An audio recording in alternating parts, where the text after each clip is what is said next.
اعوذ باللہ من الشیطان الرجیم، بسم اللہ الرحمن الرحیم۔ ہم لوگ پیچھے سے کرتے آ رہے تھے کہ نبی صلی اللہ علیہ وسلم کو کس طرح سے وہاں پر تسلیاں دی جا رہی تھی۔ اب وہاں پر یہی چل رہا ہے، حالات یہ چل رہے ہیں کہ تشدد بڑھ گیا وہاں پر، اور تشدد کے ایسے وقت میں اللہ سبحانہ و تعالیٰ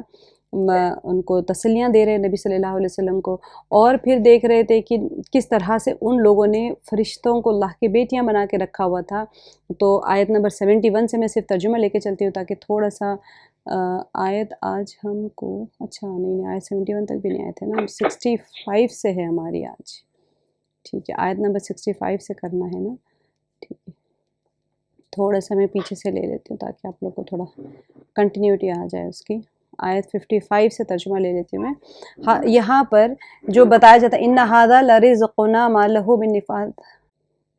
اچھا، پیچھے سے ہم دیکھ رہے تھے کہ جنتیوں کا اور دوزخیوں کا جو تذکرہ آ رہا تھا کہ جنتیوں کا کہاں مقام ہوگا، اور دوزخیوں کے بارے میں جو عذاب کے بارے میں ہم پڑھ رہے تھے کہ کیسے ہوگا۔ اللہ سبحانہ و تعالیٰ ان سے پوچھ رہے تھے کہ دیکھو تمہاری جنت کی مہمانی بہتر ہے یا پھر وہ جہنم کے عذاب اور سختیاں زیادہ ہے۔ تو اللہ سبحانہ و تعالیٰ نے فرما دیا کہ جنت میں جو نعمتیں تھے ان کا تذکرہ فرمایا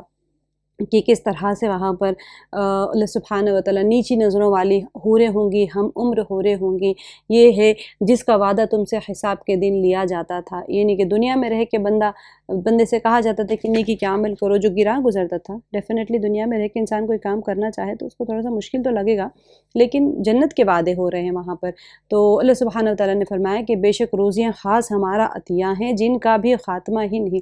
اب اللہ سبحانہ و تعالیٰ اپنی نعمتوں کے بارے میں گنوا کے کریں، دیکھو رزق جو ہوتا ہے وہ ہماری طرف سے ہوتا ہے، اور اس کا کوئی خاتمہ نہیں ہوتا ہے۔ جنت میں تو بہت زیادہ رزق ہوگا تمہارے لیے۔ اور پھر آگے فرما دیا گیا، اب یہاں پر یہی بتایا جا رہا ہے کہ یہ تو جزا کے بارے میں ہو گیا تھا۔ آگے دوزخیوں کے بارے میں آئے کہ دوزخ میں وہ جو لوگ بھی دوزخ میں جائیں گے ان کی کیا حالات ہوگی وہاں پر۔ تو اللہ سبحانہ تعالیٰ نے بتا دیا کیا ہی برا ان کا بچھونا ہے، دوزخ ہے جس میں وہ جائیں گے، کیا ہی برا ان کا بچھونا۔ جہنم یصلونہا فبئس المہاد۔ مہاد کہتے ہیں، مہد کہتے ہیں اصل میں بچھانے کو۔ زمین جو ہوتی ہے ہمارے لیے مہد ہے، تو پھر یہ گہوارہ جو ہوتا ہے بچے کے لیے، یہ ساری چیزیں استعمال ہوتی ہیں۔ تو اللہ سبحانہ و تعالیٰ نے فرمایا کہ جہنم بہت ہی برا، فبئس المہاد، کیا ہی برا بچھونا ہے، کیونکہ وہاں پر آگ ہوگی۔ تو اللہ تعالیٰ نے فرمایا کہ یہ ہے بس اسے چکھیں گے، اس میں وہاں پر جو ہوں گے چکھیں گے گرم پانی اور پیپ، ٹھیک ہے۔ تو یہ ان کی سزا ہوگی وہاں پر، اور آگے اس کے علاوہ اور طرح طرح کے عذاب ہوں گے۔ اور پھر یہ ایک قوم ہے جو تمہارے ساتھ آگ میں جانے والی ہے، کوئی خوش آمدید کے لیے نہیں ہے، یہی تو جہنم میں جانے والے کون۔ جب جنتی ہوں گے تو استقبال کر کے، ہم دوسرے پڑھیں گے ابھی جو آگے صورتیں آئیں گی کہ کس طرح سے فرشتے ان کے لیے استقبال کریں گے،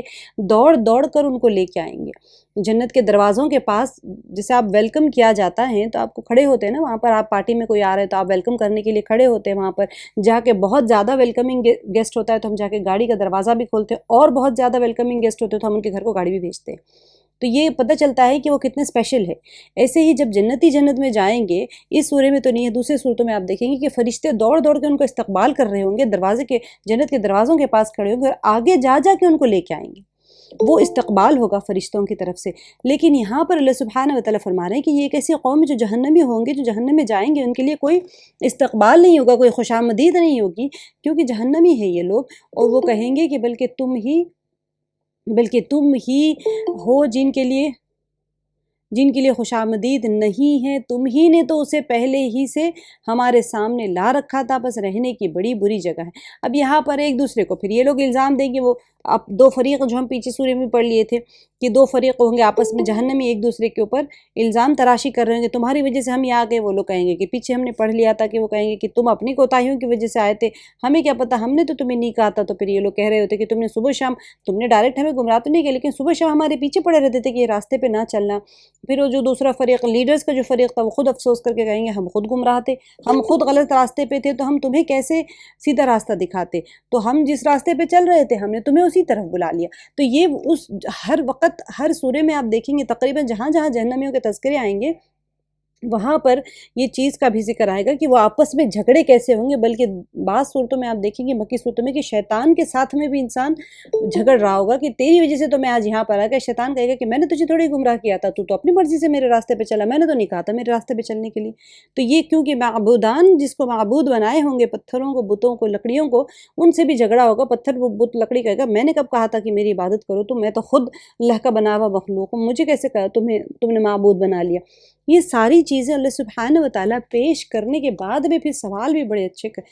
پوچھتے ہیں ہم سے، منطقی دلیل ہوتی ہے۔ اللہ سبحانہ وتعالیٰ پھر ایک لاجیکل کوشچن پوچھتے ہیں کہ یہ مطلب آپ کو سچویشن بتانے کے بعد میں یہ ہونے والا ہے یقیناً، اس کے لیے اللہ تعالیٰ نے سارا پس منظر یہاں پر ہمیں پیش کر دیا کہ وہ کہیں گے بلکہ تم ہی ہو جس کے لیے خوش آمدید نہیں ہے، تم ہی نے تو اسے پہلے ہی سے ہمارے سامنے لا رکھا تھا، بس رہنے کی بڑی بری جگہ ہے۔ وہ کہیں گے کہ اے ہمارے رب جس نے کفر کی رسم ہمارے لیے پہلے سے نکالی ہو۔ اب دیکھیں کتنا خطرناک ہے۔ اب لوگ کہیں گے ایک دوسرے کے بارے میں کہ ان لوگوں نے گمراہ کیا، ان لوگوں نے گمراہ کیا، کہیں گے جو ہمیں گمراہ کرنے والے نا اس کو ڈبل عذاب دیجیے۔ وہی چیز یہاں پر بتائی جا رہی ہے کہ وہ کہیں گے کہ اے ہمارے رب جس نے کفر کی رسم ہمارے لیے پہلے سے نکالی ہو، اس کے حق میں جہنم کی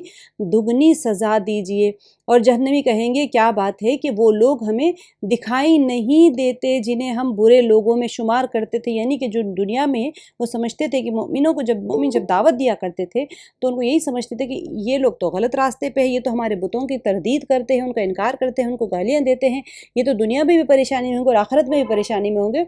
وہ ڈھونڈیں گے کہ یہ لوگ کہاں ہیں جو دنیا میں ہم جس کو گنہگار سمجھتے تھے، جہنمی سمجھتے تھے، یہ کیوں ہمارے آس پاس نہیں ہے، یہ بھی تو یہاں ہونا چاہیے۔ تو کیا ہم نے ہی ان کا مذاق بنا رکھا تھا یا ہماری نگاہیں ان سے ہٹ گئی تھی؟ یقین جانو کہ دوزخیوں کا یہ جھگڑا ضرور ہوگا۔ اب یہ جو جنتیوں کے بارے میں کہتے رہے ہمیشہ، آخرت میں بھی دیکھیں گے ڈھونڈیں گے جنتی تو جنت میں چلے گئے ہیں، مومن ایمان لانے کی وجہ سے جنت میں ہوگا، وہاں جہنم میں تو نہیں ہوگا۔ تو کہیں گے کہ ایسے کیسے ممکن ہے کہ ہماری نظریں ان سے اوجھل ہو گئی یا ہم ہی ان سے دور تھے اور ہم یہاں آ کے آج پھنس گئے۔ تو یہ جو ہمارا ایک کانورزیشن تھا وہ ختم ہوا ہمارا پیچھے کی آیات کے ساتھ میں، آیت نمبر 64 پہ کہ یقین جانو کہ دوزخیوں کا یہ جھگڑا ضرور ہی ہوگا۔ جب اللہ سبحانہ وتعالیٰ فرما رہے ہیں تو یہ جھگڑا ہو کر رہے گا۔ اور آج ہم اس کو 64 سے لے لیتے ہیں کہ قل انما انا منذر وما من الہ قل انما انا منذر۔ اب کون کہہ رہے، کہہ دیجئے کہ میں تو صرف خبردار کرنے والا ہوں، یعنی جو تم لوگ گمان کرتے ہو میں وہ نہیں ہوں، بلکہ تمہیں اللہ کے عذاب اور اس کے عتاب سے ڈرانے والا ہوں۔ کیا گمان کرتے تھے یہ لوگ نبی صلی اللہ علیہ وسلم کے بارے میں؟ کہ جھوٹ بولتے ہیں، نعوذ باللہ، کہانیاں گڑھتے ہیں، ان کے پاس آ کے جنات کہانیاں سنا کے جاتے ہیں اور یہ انہی کو فیبریکیٹ کر کے ہمیں سنا رہے ہیں، ساحر ہے، کذاب۔ حالانکہ نبی صلی اللہ علیہ وسلم امین تھے، صادق تھے، اپنی زندگی میں انہوں نے کبھی جھوٹ نہیں کہا۔ یہود باقی دوسرے مذاہب کے لوگ بھی آ کے اپنے امانتیں رکھاتے تھے کیونکہ امانت دار امین تھے، سچے تھے، کوئی لغو لعاب میں نہیں مبتلا ہوئے تھے، جھوٹ میں، کھیل کود میں، کوئی اس طرح کے بت پرستی میں، رسم و رواج میں کبھی بھی بچپن سے نہیں انوالو ہوئے تھے آپ صلی اللہ علیہ وسلم۔ تو آپ صلی اللہ علیہ وسلم کی ایک انڈیویجول ایک پرسنالٹی تھی آپ صلی اللہ علیہ وسلم کی، جس کو سب لوگ مانتے تھے۔ تو خود کہہ تو لیتے تھے کہ پھر آپ صلی اللہ علیہ وسلم امی تھے، امی ہونے کی وجہ سے کیسے ایسی کوئی فیبریکیٹ کرنے کے لیے خود بھی تو کچھ آنا چاہیے نا، انسان کو پہلے سے کتابیں پڑھی ہوگی، یہود کی کتابیں تورات اور انجیل پڑھی ہوگی، کچھ تو ہوگا، کوئی کہیں سے سورس آف انفارمیشن نہیں ہے، نہ خود پڑھا ہے، تو پھر یہ ساری باتیں کیسے کہہ رہے ہیں؟ ان کا دل تو مانتا تھا لیکن انکار اور ضد کی وجہ سے یہ لوگ نہیں وہ کرتے تھے۔ تو یہاں پر آپ صلی اللہ سارے جہنمیوں کا جھگڑا وغیرہ سنانے کے بعد میں پھر سے اب یہاں پر ایک ٹوسٹ آتا ہے کہ کانورزیشن واپس آ رہی ہے نبی صلی اللہ علیہ وسلم کے پاس میں کہ قل انما انا منذر وما من الہ الا اللہ الواحد القہار، کہہ دیجئے کہ میں تو صرف خبردار کرنے والا ہوں اور بجز اللہ واحد غالب کے اور کوئی لائق عبادت نہیں ہے۔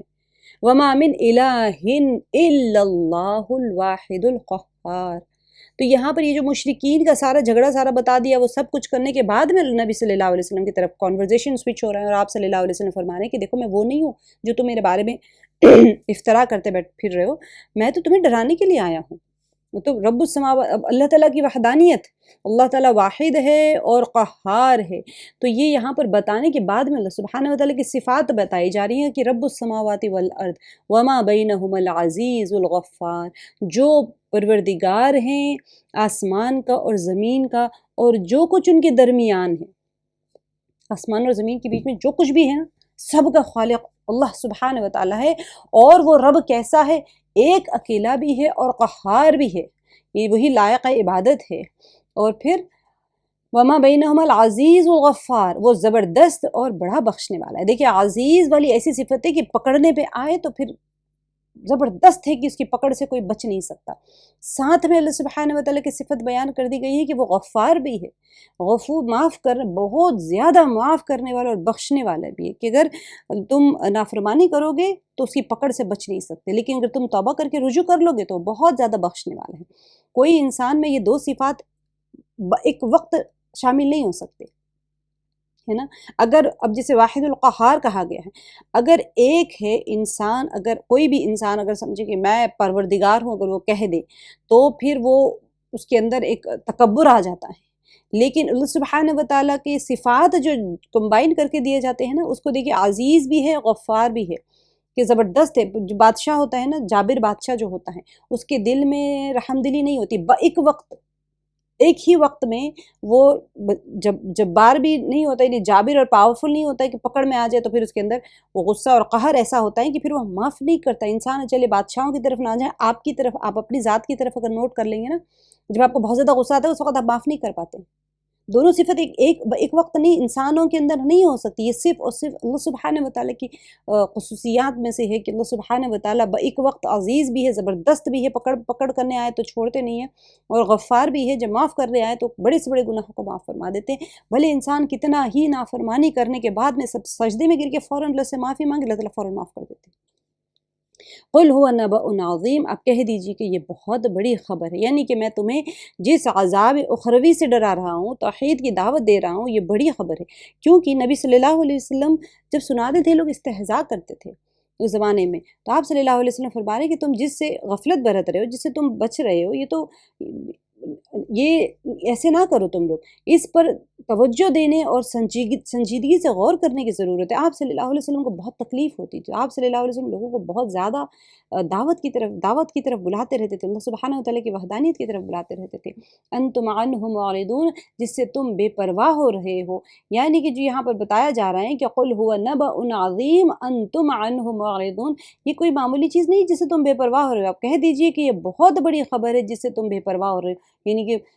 دوزخ کا عذاب ہے، قیامت کا آنا ہے، اللہ سبحانہ و تعالیٰ کے ساتھ میں کسی کو شریک کرنا، یہ جو تم چھوٹے کام سمجھ کے کر رہے ہو نا، یہ کوئی چھوٹی چیز نہیں ہے، یہ تو بہت بڑی چیز ہے جس سے تم بے پرواہ ہو کر بیٹھے ہوئے ہو۔ ما کان لی من علم بالملأ الاعلی اذ یختصمون، مجھے ان بلند قدر فرشتوں کی بات چیت کا کوئی علم ہی نہیں جبکہ وہ تکرار کر رہے تھے۔ اب دیکھیں ملأ الاعلی جو ہے، ملأ الاعلی سے مراد فرشتے ہیں یہاں پر۔ ما کان لی من علم بالملأ الاعلی، اب یہ فرشتوں کے درمیان میں کب بحث ہو رہی تھی؟ یختصمون، خصامہ کہتے ہیں، ہم نے پیچھے بھی پڑھ لیا کہ جھگڑے کو کہتے ہیں، تو یہ کب تکرار ہو رہی تھی؟ فرشتوں میں ڈیفینیٹلی جھگڑا تو نہیں ہوتا، لیکن کوئی نہ کوئی بات کے اوپر تکرار ہو رہی ہے، تو یہ وہ کس بات پر بحث ہو رہی ہے؟ میں نہیں جانتا۔ آپ صلی اللہ علیہ وسلم فرمایا جا رہا ہے کہ ممکن ہے اس ایک اختصام یا بحث و تکرار سے مراد وہ گفتگو ہو جو آدم علیہ السلام کی تخلیق کے وقت میں ہوئی تھی، جیسا کہ اگر آیت میں آپ پڑھیں گے کہ آدم علیہ السلام کی جب تخلیق فرمانا چاہتے تو اللہ سبحانہ و تعالیٰ، تو فرشتوں نے کہا کہ آپ ایسی مخلوق کو پیدا کرنا چاہتے ہیں جو نافرمان ہے، آپ کی دنیا میں خون بہائے گی، جھگڑا کرے گی، آپس میں فساد کرے گی۔ تو اللہ تعالیٰ نے فرمایا تھا کہ میں وہ جانتا ہوں جو تم نہیں جانتے۔ تو وہ فرشتوں کا جو آپس میں ایک تکرار تھی، ممکن ہے کہ وہ گفتگو ان یوحا الی الا انما انا نذیر مبین، میری طرف فقط یہی وحی کی جاتی ہے کہ میں تو صاف صاف آگاہ کر دینے والا ہوں۔ دیکھیے نبی صلی اللہ علیہ وسلم سے ہو سکتا ہے کہ ممکن ہے کہ وہ آ کے کراس کوسچننگ کرتے تھے، ایسے سوالات کرتے تھے۔ اب فار ایگزامپل میں آپ لوگوں کو اگر میں بتاؤں کہ بھئی دیکھو فلاں جگہ پر جاؤ اور یہ ٹارگٹ ہے، یہ کام کر کے آ جاؤ۔ اب اگر ریلیٹڈ ٹو دا ورک اگر کوئی بندہ سوال کرے، مثال کے طور پر میں کہوں کہ مارکیٹ جائیے اور فلاں ایسے راستے سے جائیے اور وہاں پہ یہ چیز ملتی ہے، خرید کے لے کے آئیے، اور میں آپ کو سارے انسٹرکشنز دے رہی ہوں، بھئی یہاں سے آپ نے جانا ہے، باہر جا کے آٹو لینا ہے، آٹو سے وہاں اتریں گے، وہاں سے وہ کام کریں گے، وہاں سے ایک اور آٹو مل جائے گا، میں آپ کو انسٹرکشنز دے رہی ہوں ڈائریکٹ۔ اب آپ مجھ سے اگر پوچھیں کہ وہاں پر رائٹ سائڈ پہ جو دکان تھی نا وہ پانی پوری کی دکان ہے یا پھر چھولے وہ ٹھیلے والے پہ سبزیاں ملتی ہیں فروٹس ملتی ہیں، وہ کنسرن ہے ہی نہیں. تو ایسے اننیسیسری سوالات پوچھیں گے تو پھر کیا کہیں گے؟ بھئی آپ کو جو کام کہا جا رہے ہیں وہ کام کر کے آئیں. جس چیز کی بھی دکان ہو آپ نے کیا کرنا ہے؟ آپ نے آٹو سے اتر کے کوئی چیز خریدنا تو ہے نہیں، بس جانا ہے اور آنا ہے. تو نبی صلی اللہ علیہ وسلم جب دعوت دیتے تھے اللہ تعالیٰ کی وحدانیت کی، تو یہ لوگ ممکن ہے کہ ہمیشہ یہاں کے ایسے سوالات کرتے تھے جو کہ اننیسیسری ہوتے تھے، کوئی ریلیونٹ ہی نہیں ہوتے تھے سبجیکٹ سے. بس یہ ہوتا تھا کہ سوال کرو اور کہیں نہ کہیں بات کو گھما دو. تو ممکن ہے کہ اس وقت بھی ایسے ہی سوال انہوں نے کیا ہو گیا، تو اسی لیے اللہ کے نبی، ہم اس کو ڈیٹیل میں جب ہم کریں گے تو اس کے مختلف تفاسیر مفسرین کے اقوال ہوں گے جب ہم وہاں پر کریں گے کہ کیوں یہ سوال اٹھا تھا اور اس سے کیا ریلیٹڈ تھا. کیونکہ اب ہم صرف اور صرف سرسری طور پہ جا رہے ہیں، تو انشاءاللہ جب ہم ڈیٹیل کریں گے تو اس کو کریں گے. ان یوحا الی الا انما انا نذیر مبین، کہ میری طرف فقط یہی وحی کی جاتی ہے کہ میں تو صاف صاف آگاہ کر دینے والا ہوں. اب یہاں پر سے اذ قال ربک للملائکۃ انی خالق بشر من طین، اب یہاں پر وہ جو اختصام تھا اس کے بارے میں آ رہے ہیں کہ جبکہ آپ کے رب نے فرشتوں سے ارشاد فرمایا کہ میں مٹی سے انسان کو پیدا کرنے والا ہوں. اب دیکھیے یہ قصہ کب ہوا تھا؟ ہم انشاءاللہ ابھی ہم کیونکہ الٹا جا رہے ہیں نا، تو سورہ بقرہ میں، سورہ اعراف میں، ہجر میں، سورہ بنی اسرائیل میں بہت ساری جگہوں پر انسان کی تخلیق کے بارے میں اور وہ جو مکالمات ہوئے تھے آپ سے اللہ تعالیٰ کے اور فرشتوں کے درمیان میں، وہ سارے آ جائیں گے، ہم بعد میں کریں گے انشاءاللہ اس کو. تو یہاں پر جو آیا ہے کہ میں مٹی سے انسان کو پیدا کروں گا، یعنی کہ ایک جسم جو ہوتا ہے وہ بشر جو ہوتا ہے، بشر کے جنس سے پیدا کرنے والا ہوں. اب انسان کو بشر زمین سے اس کی مباشرت کی وجہ سے کہا گیا ہے، انسان کا کنیکشن زمین سے ہے، اسی لیے اس کو بشر کہا گیا ہے. زمین سے ہی اس کی ساری وابستگی ہے اور وہ سب کچھ اسی زمین پر کرتا ہے، اسی زمین سے اس کا غلہ اگتا ہے، اسی سے وہ کھاتا ہے. وہ مٹی سے بنایا گیا تو ڈیفینیٹلی وہ مٹی سے ہی جڑا ہوا ہے اور مٹی سے ہی اس کی ساری ضروریات پوری ہوتی ہیں، اس لیے کہ وہ بادئ البشر ہے، یعنی کہ اس کا جسم یا چہرہ ظاہر ہے. آپ دیکھتے ہیں نا، آپ دیکھیں جنات ہے، ایسی مخلوق لطیف شے ہے کہ آپ دیکھ نہیں پاتے. آگ شیاطین ہے، آگ سے بنے، ہم اسے نہیں دیکھ پاتے. فرشتوں کو بھی اپنی دور سے بنے، وہ بھی ہمیں دیکھ سکتے ہیں نا، تو اسی لیے بھی ممکن ہے کہ وہ بادی البشرہ ہے. اچھا، فَإِذَا سَوَّيْتُهُ، آیت نمبر 72 میں، فَإِذَا سَوَّيْتُهُ وَنَفَخْتُ فِيهِ مِن رُوحِي فَقَعُوا لَهُ سَاجِدِينَ. اب یہاں پر جب میں اسے ٹھیک ٹھاک کر لوں، سَوَّيْتُهُ میں بناؤں، مٹی سے بناؤں گا، پھر اسے ٹھیک ٹھاک کر لوں، پھر وَنَفَخْتُ فِيهِ، اور کیا کر دے گی اس میں اپنی روح پھونک دو. نفخت اپنی روح کہا گیا اللہ تعالیٰ نے، پھونک دو میں فیہ میں روحی، اپنی روح اس کے اندر پھونکوں. فَقَعُوا لَهُ سَاجِدِينَ، تو تم سب اس کے سامنے سجدے میں گر پڑنا. اب یہاں پر کون یہ سجدہ جو تھا، یہ وہ نہیں تھا، سجدہ عبادت کا سجدہ نہیں تھا، یہ تعظیم، سجدہ تعظیمی تھا یا پھر سجدہ تحیہ تھا جو اللہ کا حکم ہوا تھا کرنے کے لیے، تو اللہ تعالیٰ نے فرما دیا. اب یہ تعظیمی سجدہ پہلے جائز تھا، جیسے یوسف علیہ السلام کے بھائیوں نے ان کو سجدہ کیا تھا، ٹھیک ہے، آدم علیہ السلام کے لیے بھی فرشتوں کو اس کا حکم دیا گیا تھا، لیکن اب اسلام میں تعظیمی سجدہ بھی کسی کے لیے جائز نہیں. حدیث میں آتا ہے کہ نبی صلی اللہ علیہ وسلم نے فرمایا کہ اگر مجھے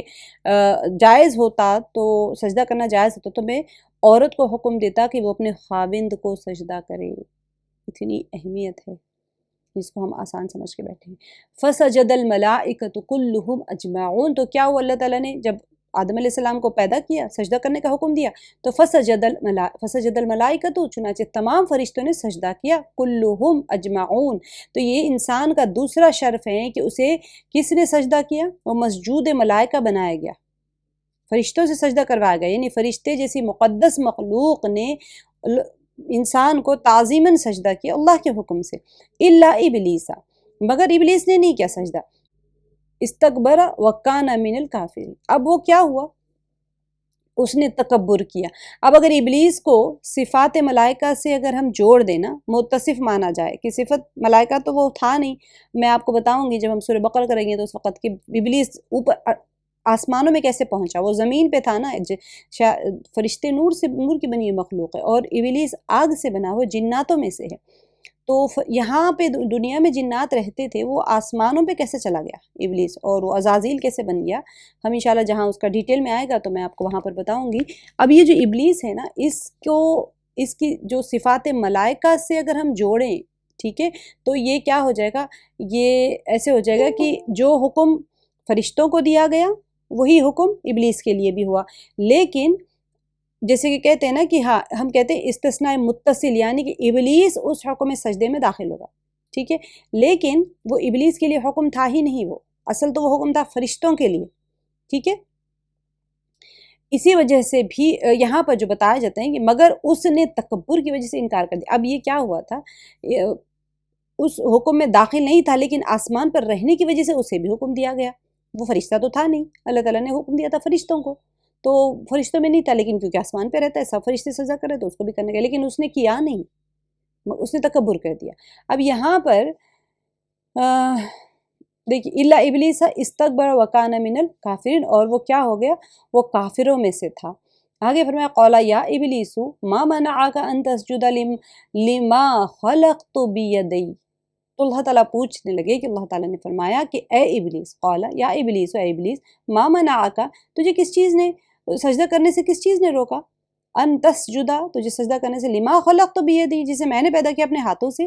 استکبرت ام کنت من العالین، کیا تو کچھ گھمنڈ میں آ گیا یا تو بڑے درجے والوں میں سے ہے۔ اب دیکھیے انسان نافرمانی کرنے کے دونوں وجوہات اللہ تعالیٰ نے بتا دیا، یہاں پر سرکشی کرتا ہے انسان، اپنے آپ کو بڑا تیسما خان سمجھتا ہے نا، یا پھر تکبر رہتا ہے، دونوں چیزیں بتا دی اللہ سبحانہ و تعالیٰ نے، کہ یہ پوچھ رہے نا خود، استکبرت، کہ تو تکبر میں آ گیا، تو گھمنڈ میں آ گیا، ام کنت من العالین، یا تو بڑے درجے والوں میں سے ہے۔ تو اس نے کیا کیا، قال، ابلیس نے جواب دیا، انا خیر منہ، اس نے کیا کہا کہ میں بہتر ہوں، کس چیز سے، آدم علیہ السلام سے، خلقتنی من نار وخلقتہ من طین، تو اس نے کیا کہا کہ تو نے مجھے آگ سے بنایا، خلقتنی، جو گرامر کر رہے ہیں ان کو سمجھ آ رہا ہوگا، خلقتنی، تو نے مجھے پیدا کیا، خلقتہ، تو نے پیدا کیا، نون وقایا کا یا متکلم، خلقتنی، تو نے مجھے پیدا کیا، من نارن، آگ سے، وخلقتہ، اور پیدا کیا آدم علیہ السلام کو من طین، مٹی سے۔ اب دیکھیے شیطان نے کیا کیا تھا، اس کے ذہن میں یہ تھا کہ آگ جو ہے اس کا عنصر مٹی کے عنصر سے بہتر ہے، لیکن عناصر اربعہ سے انسان پیدا کیا گیا تو ہمارے جسم کے اندر یہ چیزیں پروپورشنیٹلی ہے۔ شیطان نے کیا سمجھا کہ آگ کا عنصر مٹی کے عنصر سے بہتر ہے، حالانکہ سب چیزیں برابر ہے، نہ آگ بہتر ہے نہ مٹی بہتر ہے، بجز سوائے اس وقت کوئی چیز بہتر ہو جاتی ہے جبکہ اس کو کسی باہر کی چیز کے ساتھ میں اس کو جوڑ نہ دیا جائے اور اس کو ایک شرف نہ عطا کر دیا جائے۔ اب مٹی سے انسان پیدا کیا گیا تو اس کو شرف کس چیز سے ملا، مٹی اور آگ برابر ہے، لیکن اس کو جو اس کو پریورٹی کہہ لیں یا پھر اس کو جو اسپیشالٹی کہہ لیں یا کوئی چیز کو اس کو آنر دیا گیا، وہ کس وجہ سے، کہ اللہ سبحانہ و تعالیٰ نے اپنے ہاتھوں سے پیدا کیا اور اللہ تعالیٰ نے اس میں روح پھونک دی، تو پھر وہ اس کو درجہ بڑھ گیا، ٹھیک ہے۔ اللہ سبحانہ و تعالیٰ نے فرمایا نا کہ میں نے اپنی روح پھونکی ہے، تو اس لحاظ سے کیا ہو گیا، مٹی ہی کو آگ کے مقابلے میں شرف اور عظمت حاصل ہو گئی، ٹھیک ہے، وہ مشرف بن گیا۔ تو اس کے علاوہ آگ کا کام کیا ہوتا ہے، جلا کر ہر چیز کو ختم کر دینا، جبکہ مٹی اس کے اپوزٹ ہوتی ہے، ٹھیک ہے، اس سے پیداوار ہوتی ہے نا، ہر چیز کی پیداوار ہوتی ہے، وہ ایک ماخذ ہے، وہ چیزوں کو ہولڈ کرتی ہے۔ آپ مٹی کے اندر گاڑ دیتے ہیں، خزانے بھی گاڑتے ہیں، مردوں کو بھی گاڑتے ہیں، سامان بھی رکھتے ہیں، تو وہ ایک ماخذ ہوتی ہے جہاں پر ہم کوئی چیز کو رکھ لیتے ہیں، اور ایسے ہی آگ جو ہوتی ہے، آگ میں تو کچھ بھی رکھے ختم ہو جائے گی وہ چیز، تو اس اعتبار سے بھی مٹی ایک اس کی جو اس کا شرف ہے اور عظمت ہے وہ تھوڑی سی برتر ہے آگ کے اوپر، لیکن شیطان نے کیا سمجھا کہ آگ بہتر ہے مٹی سے، قال فخرج منها فإنك رجیم، تو اللہ تعالیٰ نے فرمایا کہ تو یہاں سے فخرج، تو نکل جا، منہا، یہاں سے ہا کی ضمیر لوٹتی ہے جنت کی طرف، یعنی آسمانوں کے پاس، وہ آسمانوں پہ رہتا تھا، تو قال، اللہ تعالیٰ نے فرمایا کہ فخرج منہا، آسمانوں سے تو نکل جا، فإنك رجیم، بے شک تو مردود ہے، وإن علیک لعنتی الی یوم الدین، اور تجھ پر قیامت کے دن تک میری لعنت اور پھٹکار ہے، قال ربی فانظرنی الی یوم یبعثون، اس نے کیا کیا، بجائے اس کے کہ توبہ کرتا، اس نے مہلت مانگ لی، قال ربی، اے میرے رب، فانظرنی، آپ مجھے مہلت دیجیے، کہنے لگا کہ میرے رب مجھے لوگوں کے اٹھ کھڑے ہونے کے دن تک مہلت دیجیے، فانظرنی الی یوم یبعثون، مر کے اٹھائے جانے تک۔ اللہ تعالیٰ نے فرمایا قال فانک من المنظرین، اللہ تعالیٰ نے فرمایا کہ تم مہلت والوں میں سے ہیں، الی یوم الوقت المعلوم، متعین وقت کے دن تک۔ اب یہ متعین وقت کب آئے گا اللہ سبحانہ و تعالیٰ بہتر جانتے ہیں، تو اللہ تعالیٰ نے کہا کہ ٹھیک ہے تو مہلت والوں میں سے ہے۔ قال فبعزتک لاغوینہم اجمعین، چپ نہیں بیٹھا، وہ چپ نہیں بیٹھا، الا عبادک منہم المخلصین۔ اب دیکھو کیا کہنے لگا، پھر تو تیری عزت کی قسم، کھائی بھی قسم کس کی، اللہ کی عزت کی قسم کھا کے کہہ رہا ہے، میں ان سب کو یقیناً بہکا دوں گا، لاغوینہم اجمعین، میں ان سب کو بہکا دوں گا یقیناً۔ یہ گرامر کریں گے تو آپ کو اندازہ ہوگا کہ لام کیوں آتا ہے اور نون مشدد کیوں آتا ہے، میں ضرور بہکا دوں گا، الا عبادک منہم المخلصین، بجز تیرے ان بندوں کے جو مخلصین ہیں، پسندیدہ ہیں آپ کے، ان کے علاوہ باقی سب کو میں کیا کروں گا، بہکا دوں گا۔ اس نے اللہ تعالیٰ سے چیلنج کیا اللہ کی قسم کھا کے۔ قال فالحق والحق اقول، اللہ تعالیٰ نے فرما دیا کہ سچ تو یہ ہے کہ میں سچ ہی کہا کرتا ہوں، لَأَمْلَأَنَّ جَهَنَّمَ مِنْكَ وَمِمَّنْ تَبِعَكَ مِنْهُمْ أَجْمَعِينَ، کہ تجھ سے اور تیرے تمام ماننے والوں سے میں بھی جہنم کو بھر دوں گا۔ اللہ تبارک تعالیٰ اس طبقے میں ہمیں نہ شمار فرمائے اور ہم سب کی حفاظت فرمائے۔